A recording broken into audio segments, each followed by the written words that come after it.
Мездра и там учителите ми задават един много интересен въпрос.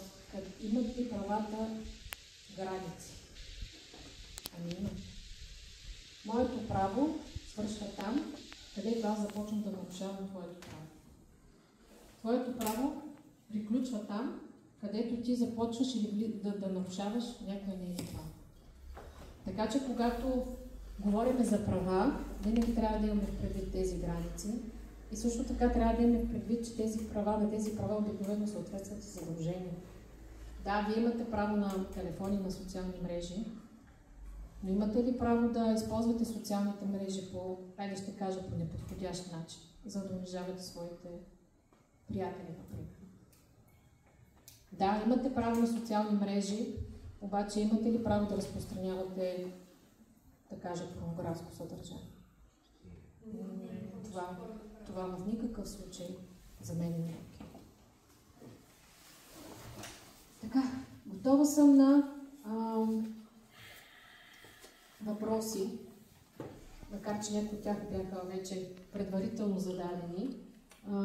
Може би единственото нещо, което да ви кажа е как да се свържете с мен, защото аз пак казвам, аз съм вашия омбудсман и когато се чувствате тормозени в училище, когато чувствате някаква несправедливост, когато имате нужда от възрастен, към който да се обърнете, това на първо място са родители, вашата най-близка среда, родители, приятели, по-големия кръг среда, учители, директори, но не забравяйте и омбудсман.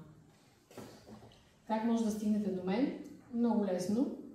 Разбира се, че има интернет страница, на която може да подадете жалба онлайн, през имейл. Аз обаче имам и Фейсбук страница. Сега не знам дали използвате вие Фейсбук. Някой, да. Нямам TikTok, но имам Фейсбук и повечето граждани вече са мои последователи или са станали приятели във Фейсбук, така че аз отговарям лично на месенджер. Ако имате нужда от някой, с който да говорите, заповядайте. Искам да уточня, че жалбите, които получаваме, са винаги анонимни. Тоест, в смисъл, не трябва да са анонимни, защото в по-голямата част от случаите, обикновено хората, които работят с мен, експертите, имат нужда да се обадят за допълнителна информация за уточняване на случая. Но след това, когато ние задаваме своите въпроси към институциите, когато вече разследваме самия случай, гарантираме и спазваме пълна анонимност. Тоест, не се притеснявайте от това, че когато подавате някакво оплакване или жалба, ние искаме някаква ваша лична информация, ние след това не я предаваме нагоре. И така, мисля, че... Така, вашите въпроси. Омбудсман е ваш. Заповядайте.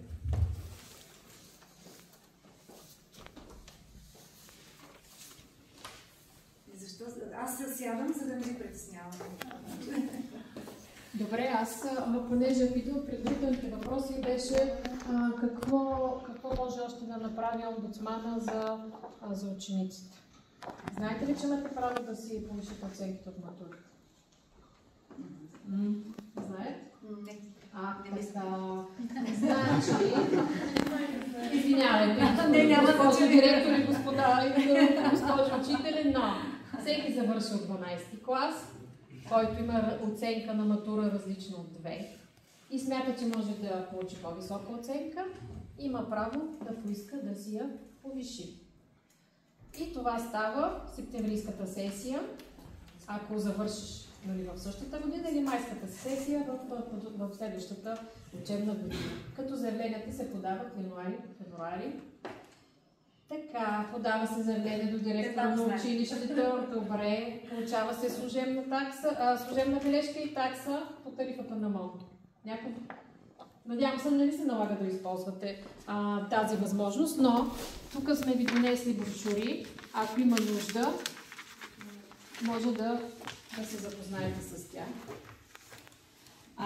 Разбрах, че тук има и от професионалната гимназия. Вие имате ли сключени трудови договори? Работите ли? Добре. Едно от нещата, които говорихме точно с професионалната гимназия в Мездра, И така ми направи впечатление, че много се интересуваха вашите съученици, е за това как се изключва първият трудов договор. Някои от вас все още са далеч от тази възможност, но въпреки всичко, ако имате притеснения по отношение на това как се изключва трудовия договор, дали всичко е наред с него, ето отново може да потърсите омбудсмана. Омбудсмана се занимава с това трудовите, социалните права на гражданите също да бъдат защитени. Няколко неща. Моля ви се, не подписвайте празни договори. Никога. Ако имате някакви притеснения, обръщайте се към мен или към колегите, защото злоупотребите, особено с младите хора, които за първи път подписват трудов договор, са големи. Не се хващайте на такива неща от рода на ти почни днеска, пък ние след 3 дена ще подпишем. Задължението на работодателя е всъщност той до 3 дена да представи пред НАП, пред Националната агенция за приходите, вашия трудов договор. Подпишете ли се на празен лист, след това работодателя може да напише каквото си иска. Така че това е едно от основните неща, за които трябва да знаете.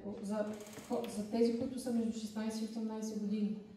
За вас работният ден е 7 часов, не 8 часов, както е за възрастните хора. Имате право на 26 дена почивка, отпуска по-скоро, не както за тези, които са навършили 18-20 дена. Следете си тези неща, защото така наблюдаваме, че има доста злоупотреби, особено свързани с сезонна работа. Внимавайте. Така, въпроси?